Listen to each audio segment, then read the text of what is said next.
It's coming to you from the beautiful metaverse. And this is Midday with Reverend Don. And if you regularly follow Midday with Reverend Don, you will know that you can type your question or comment into whatever platform you happen to be watching on, and it will show up here in my chat room, and we can talk directly. And we're having a lovely day here in Danville, Illinois. It's 46 degrees in February. Um, an interesting fact in and of itself, and something that comes with momentary delight and perhaps a little bit of worry about the effects of changes in the climate. But I've often said that the first things I ever heard talked about regarding climate change were in the metaphysical community at a point in time when the scientific community was not on board with the idea. And hello to Mary in the chat room, and hello to Antonio in the chat room. It's good to see you both. Um, and hello to Nikki in the chat room.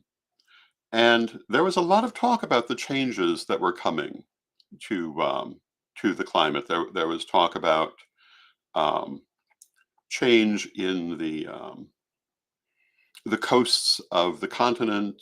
Um, they tended to talk about things falling into the sea rather than the sea rising, but it's in the end the same thing. There was talk about the seasons dissolving and then reforming in a new way.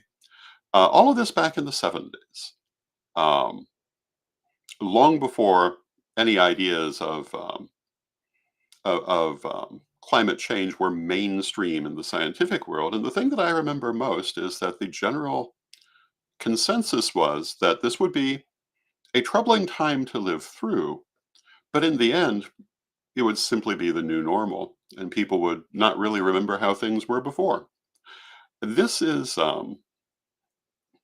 basically what I tend to think now. Um, will the new normal be better or worse? Well, we'll find out soon enough. And hello to Bright Eyes and to Janet in the chat room. Good to see you. But my subject for today is actually the subject of peace, but these things are relevant. Um, when our conditions change, often our definitions change with them. Um, the idea of peace is something we've talked about here before, and I was kind of motivated to this subject today because I see there's been another mass shooting, um, something I certainly don't remember from my childhood. Um, and it really does speak a little bit to our attitudes about peace. Because, in a manner of speaking, depending on what your definition of peace is, we are a nation that technically is at peace, but we're certainly not, in any meaningful sense, at peace in our daily existence. It's a time of great division and strife. Um, and it really speaks to how your definition of something changes how you look at it. When I was a child, back in the 60s and the early 70s, I don't remember regular mass shootings, although there were a couple of them. But what people were more concerned about then were bombings. You may not, when you think about the 60s and early 70s, think of bombings as something that was on people's mind. But if you're old enough to remember it, you'll know that it was. The idea that you might be shopping in the shopping mall and someone may have left a bomb in a trash can that would go off unexpectedly. This was a serious concern to people like my parents, for example, who did not live in a major metropolis. They lived here in Danville, Illinois, a comparatively small community, although certainly not the smallest, particularly then. But it was a serious concern. But, when people look back on this time, they don't remember that. There were a huge number of protests and riots and so forth aimed at bringing change to society, which for a short time they did. But this was a major concern to people. It seems like people have largely edited this out of their memories. So when we look at the things that are happening today, 20 years from now, if you're a young person, you'll then be an older person. And you may be surprised when some young person refers back to the peaceful years of the new century because they have chosen not to remember some of the things that were happening. But if you look back through the last 150 years, there are a lot of social upheavals, and I'm just talking about the United States, that are rarely mentioned in our history courses and not widely remembered, certainly by people.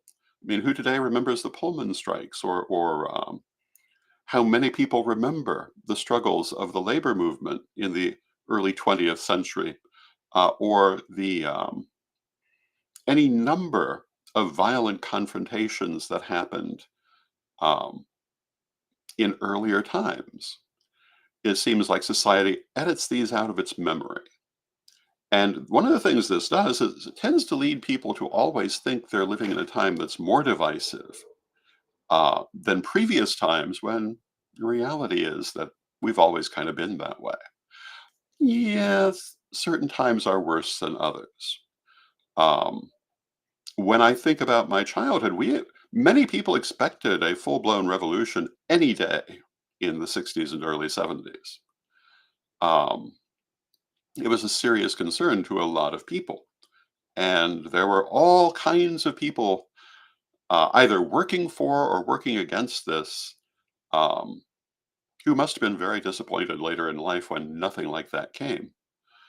Um, and when I think of a relatively peaceful time, the 80s were a relatively peaceful time in my life, more so than the 70s. The 90s still had a certain amount of that, but certainly the new century has lost any resemblance to a peaceful time. But that depends on how you define peace. And um, I wanted to talk today a little bit about how we define peace, what it means to us, and a little bit about the Correllian Peace Campaign. And the Correllian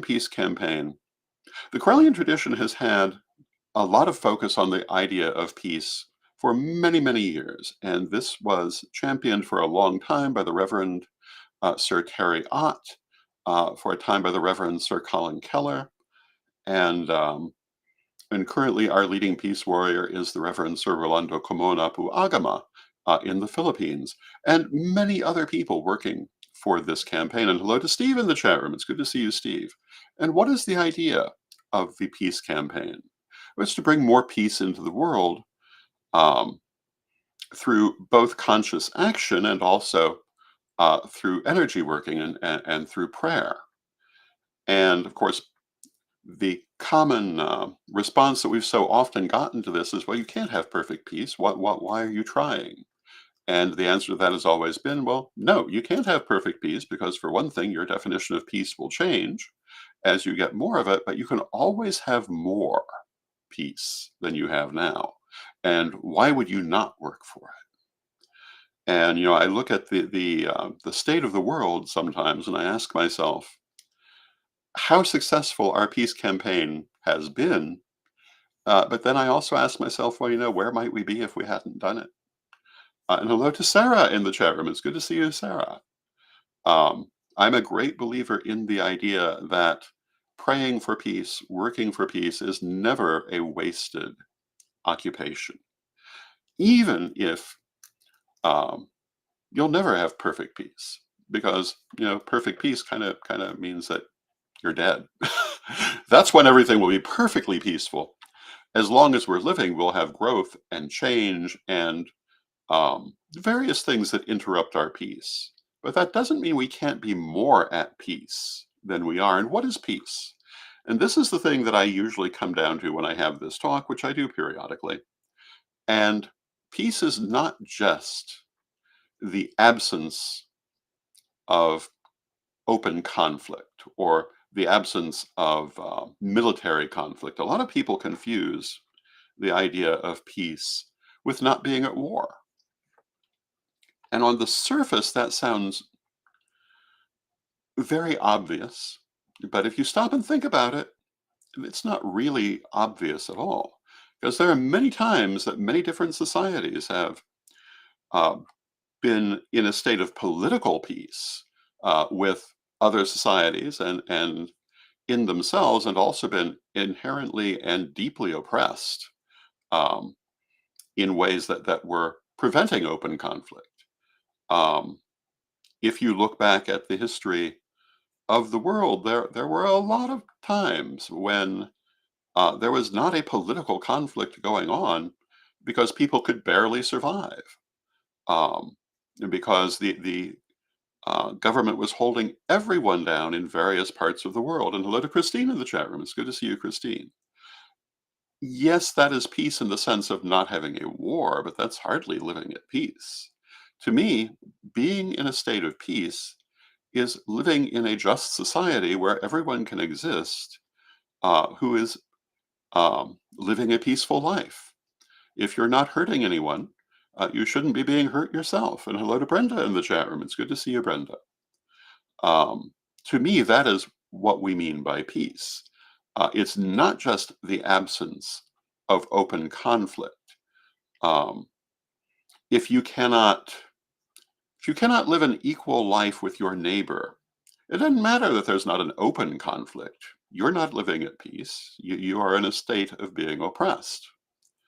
Um, could be for racial reasons, could be for political reasons, could be for gender reasons, and none of those are good reasons. There's no good reason that a person who is living a just and peaceful life should not be able to live a free life, being who they are. And that is the position I will always take. And of course, we will disagree on many things in life.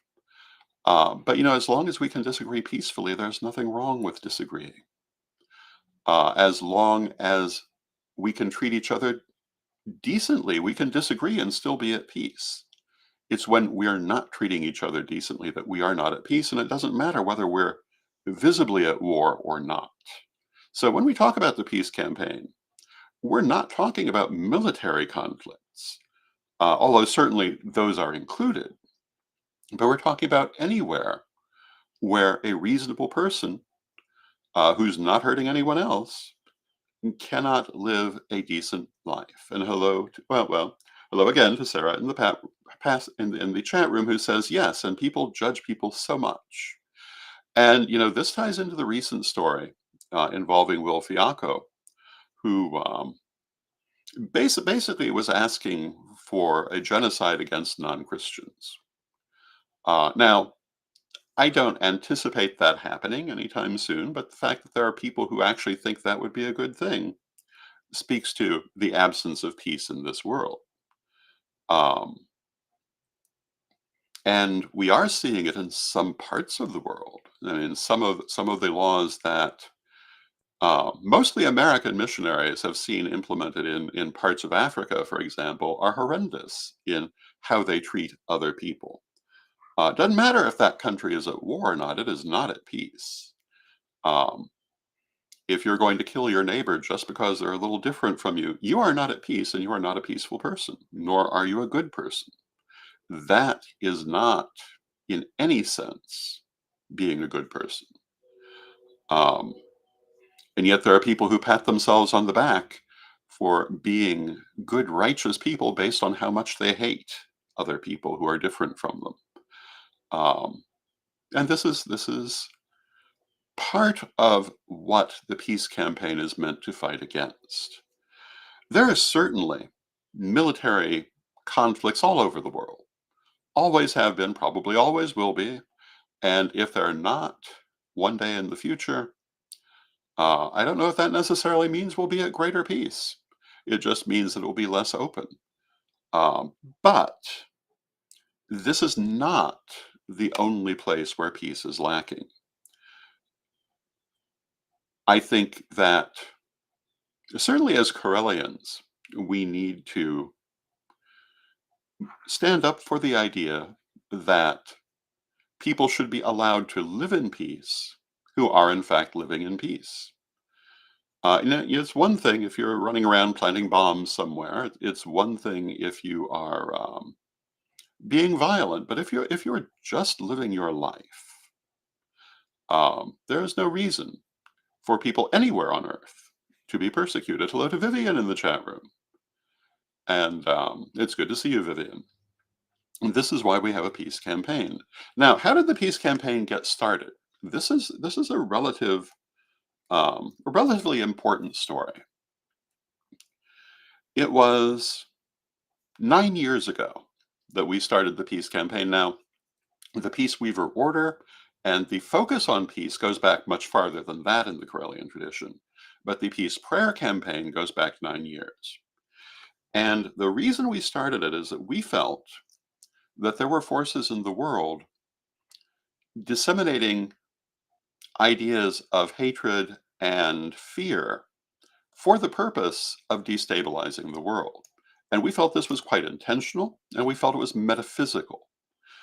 Certainly, there were political forces um, that could be said to be doing that, but we felt it was metaphysical in character and therefore needed a metaphysical response.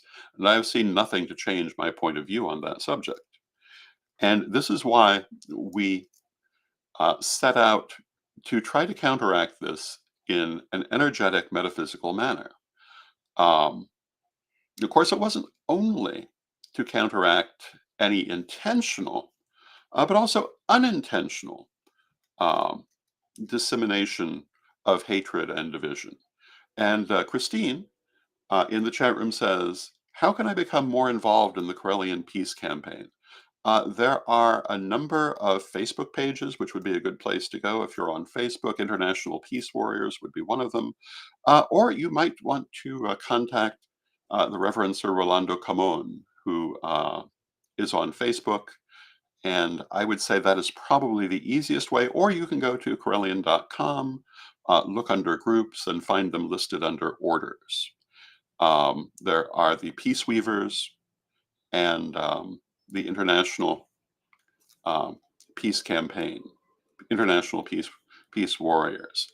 And these would be the two obvious places I would send you. And there are others, and if you look on our various sites, you'll find them listed.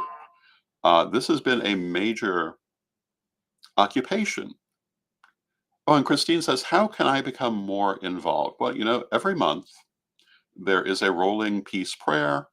And of course, there are many people who do it every day, who raise and send out energy to try to increase the energy of love and peace in the world. The other thing, however, is to try to embody this in your life, to look for places where maybe you can personally bring peace, or at least encourage peace, to look for things that you can do that will help other people um, to live their lives um, without persecution. These are the kind of things one can do. Um, and you could say that no one person can necessarily do all that much, although there are exceptions to that. But by and large, we can each of us do just a little bit. But if each of us does do just a little bit, that's a lot. Um, one of the things, Mr. Edward always liked to talk about how people overestimate what they do in a year, but underestimate what they can do in a decade. And this came from one of the various speakers that he admired. And I have found this to be very true. But, this concept also applies to people underestimate what a small amount of effort can do when many people are doing it. And, you don't have to. Archimedes once said that if you had a lever large enough, you could move the earth. Um, this is true. But if you also have enough people pushing in one direction, you can also move whatever object needs to be moved. And so, whether you can do something big or whether you can do something small, anything you do is going to be good. We talk about We talk about peace a lot, and too often it's similar to when people talk about perfection. And their idea of perfection turns out to be wholly unrealistic. And there is a book that I read when I was very young. Um, Not a very glamorous book to mention, but it was the novelization of the original Battlestar Galactica. But it had one very insightful paragraph in it, in which the protagonist talks about people's idea of perfection. And in this case, he's talking about the belief that although he seems to be in a very good situation, that there's something just not quite right about it because it's too good to be true. But the point that he makes is that when people think about perfection, they don't actually stop to think about it in a practical way, but only how pleasant it can be for them. And I tend to think that this is often true for peace, that many people only stop to think about what would make things better for themselves, or they think about their immediate surroundings when they think about peace. And, I have to say, for most of us, many of us, we have a relatively peaceful situation. Um, but that doesn't mean that the world is at peace. We tend to not want to think about those things that seem far from us. It's only when it comes close to us that we stop to think, oh, this is important. And it is important, I think, to always be thinking about how we can build a better, more peaceful world. And again, that peace is not just the absence of conflict. There are lots of people from lots of different minorities who can tell you that there were some very peaceful times that were not peaceful for them at all. Um, there have been terrible injustices throughout human history, and we don't need to name any one place on earth to find terrible injustices. They've been everywhere, where people have been persecuted for what centuries later seems like silly reasons. One of the ones that occurs to me in the building of the Great Wall of China. Do you know who did a lot of the construction of the Great Wall of China? It was the educated scholars of the day, because the emperor who built the wall had a war with with the educated class because he wanted to rewrite history and famously burned all of the classical texts in China. Supposedly, anything dating before that time survived only because certain scholars had memorized them and managed to live through that purge and then rewrite them. When we look at that today, that seems kind of silly. Why would you erase your own history? But we also see a lot of people who have done it historically. Even in the last decade, we saw it going on in the Near East. Um, there are always groups that want to erase everything that came before them. This, whether there's a physical conflict going on or not, is a good example of times when there is no peace in the world. Times when um, people are persecuted simply for being who they are.